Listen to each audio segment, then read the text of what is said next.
If your belly fat just won't go away, we gotta be honest, bro. I had a big belly too, but I lost over 70 pounds, and I did it by following these 3 simple steps I'll be laying out in this video. Because if you've been jumping from one fad diet to another, or you probably still think that cardio is the golden key to all your fat fucking problems, this is definitely a video you need to hear, bro. Today I'm breaking down the 3 simple steps that finally melted my stubborn belly fat, and I'll even clue in on how long each step took to lose the fat. And the last step is something I still do to this day that has never failed me after trying everything out there and nothing was working. Let's get right into it. So number 1 is to snack on the right foods. I would tell most of my clients to quit snacking, but if you're like me and you love snacking and it's a little bit harder to get rid of that habit, then this is something I recommend. Because the problem when I initially tried to lose fat as an obese kid was I would snack in between meals, and I didn't have the knowledge of the right snacks that would help me reaching my fat loss goals, and that's why I plateaued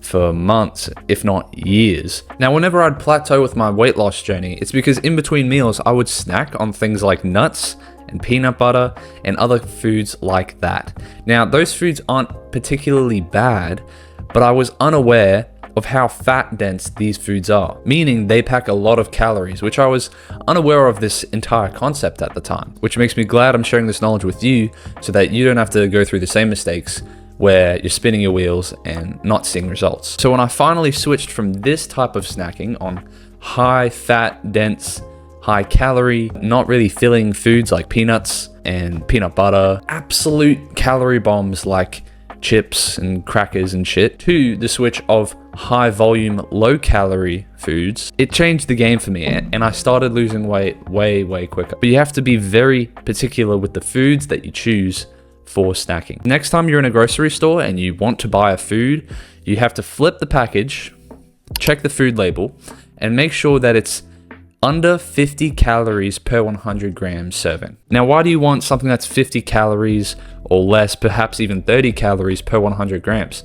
This means that the food is higher in volume and in weight, so you get more weight of food in your stomach for less calories. This means it fills up your stomach without having to be energy dense like nuts, peanut butter, and other very fat dense foods. Now, it would be better if you could choose 30 calorie per 100 gram foods to snack on, but those come from things like vegetables, and I'll be honest, I never snacked on celery or fucking cucumbers when I was dieting.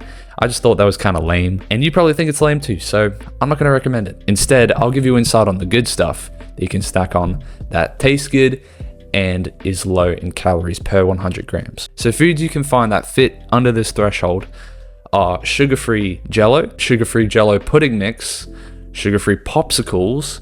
My favorite was Zupa Dupas back in the day. Fat-free Greek yogurt, and you can get them flavored in any flavor you want. Or if you want something savory, pickles is a good choice.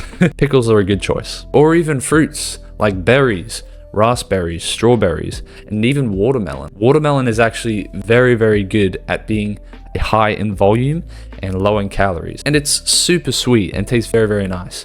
And if you're one of those people who has a sweet tooth who says, I can't do a diet, they taste bland, they taste shit, and you're into sweet stuff, and you have watermelon and it doesn't satisfy your sweet tooth, bitch, eat that fucking watermelon. Over time, you're gonna make that taste sweet for you. So these are the foods I recommend snacking on.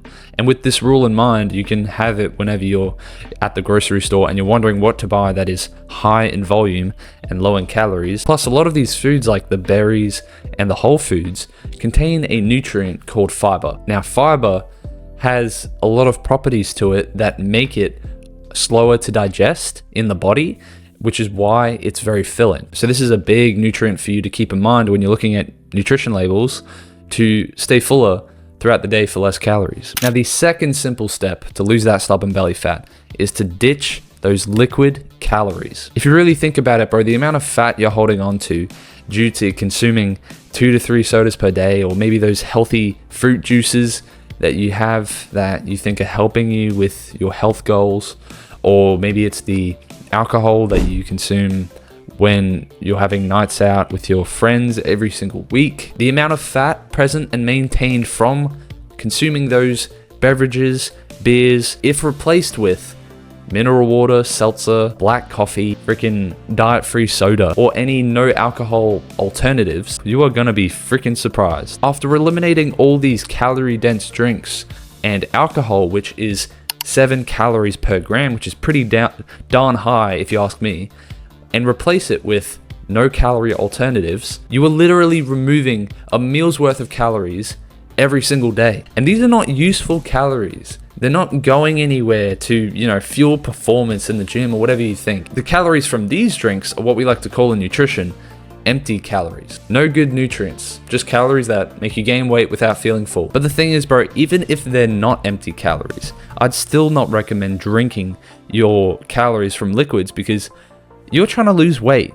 Now, that means you're going to feel hungry every now and then.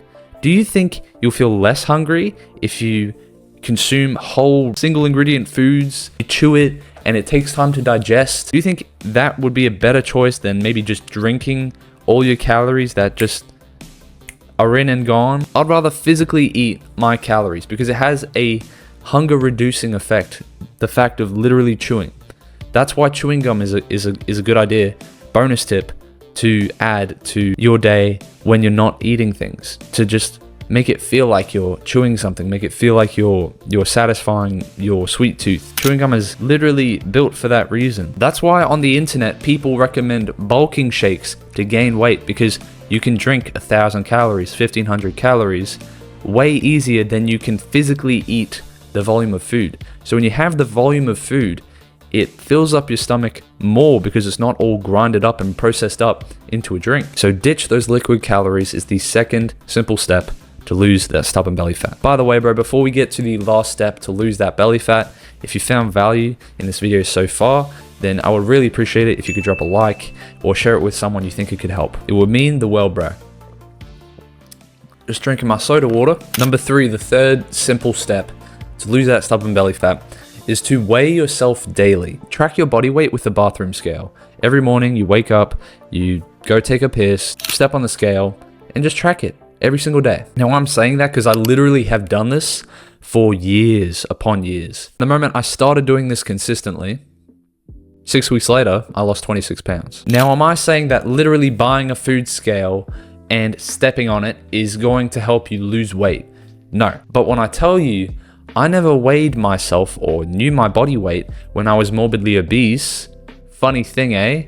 Not really a thing that you really want to constantly have in the back of your mind because you're constantly moving up in weight and don't really feel good about it. It was true that I didn't track my body weight when I was morbidly obese. So do you think that a man of value, an athlete, someone who takes care of their appearance every day, wouldn't be tracking their body weight? It's very, very simple, bro. Adopt the healthy behaviors that a healthy individual would do, and go about this with every decision you make throughout your day. Say next time you're driving past a fast food joint, ask yourself, what would a healthy person do? Probably not go through the drive-through, probably just keep driving to get to his destination. So do that. A healthy person would track his body weight daily. So do that. When I was morbidly obese, I knew my weight in 4th grade. And the reason I remember it was because it was a very shameful moment for me because I was way heavier than I should have been. Other kids my age were around about like 40 to 45 kilograms. This is like around like 100 pounds. And no, this is in 4th grade. We're like, toddlers. And I was 60 kilograms. I weighed more than my peers in the senior year level, 6th grade. Now fast forward to the end of 8th grade, I weighed over double what I weighed in 4th grade. Over 105 kilograms at only 5'4". But I never tracked my body weight properly until I started losing weight consistently. From that super obese point, I started tracking my weight once a week. And I started getting some progress. But then after a year and a half of not really losing as much weight as I wanted to, I started tracking my body weight every single day. Really prioritized it because I knew that physical fitness and transforming my health was going to help me with everything in life, with my confidence, with relationships, with my discipline. I got my first girlfriend when I lost over 50 pounds. So I knew the importance of this. So if you find it as important to really transform your life, then track your body weight daily. When you weigh in each and every morning, that alone, that action doesn't change anything, but the knowledge of your weight in the back of your mind, in your subconscious, it triggers a change in daily behaviors. That's a non-negotiable with clients I work with. If you track your weight, it indicates that you care about weight loss. Therefore, it will remind you to maybe not snack all the time, or drink that soda, or buy that junk food, because earlier that day you had the number on the scale in the back of your mind. And just like a video game in reverse, you want that number to go down. So now, without really thinking about it, you now identify as someone who cares about their health, who is a healthy person. In all honesty, that is the number one key to lose that stubborn belly fat.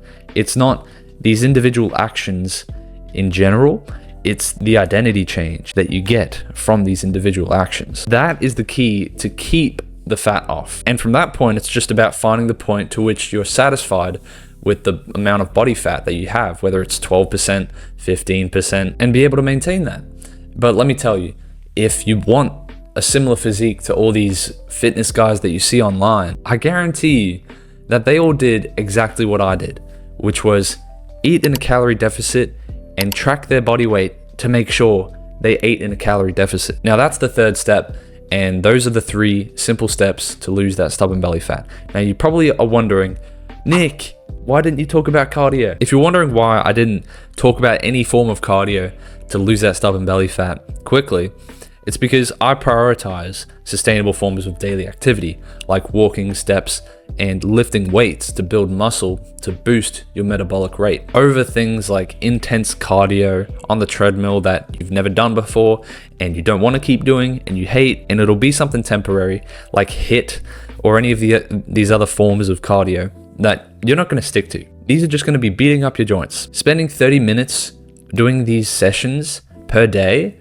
isn't going to be a big dent in your calorie burn, and it's replaceable with just a few hundred extra calories consumed that day. And to really simplify what I'm saying, it's a lot easier to eat 300 calories that you burn from a treadmill freaking session than it is to burn off 300 calories. Would you rather just eat a little bit less or punish yourself with more physical activity? Makes no sense. I know personally that I would rather do a 10,000 calorie eating challenge, and I'd probably find it very, very fun. Whereas if I was to do the reverse and attempt a 10,000 calorie burn challenge, where I'd have to burn off and expend 10,000 calories, that's not going to be very fun.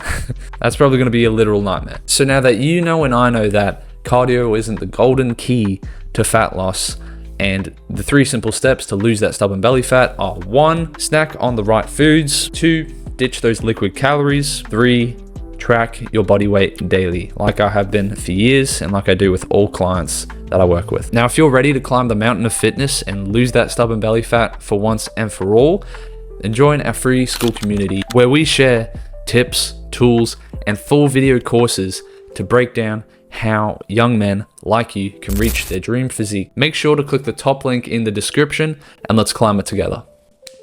No more lost potential, bro.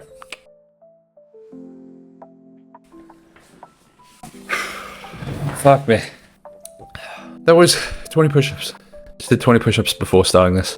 Felt like a marathon because your boy's bulking. Not nice. Anyways.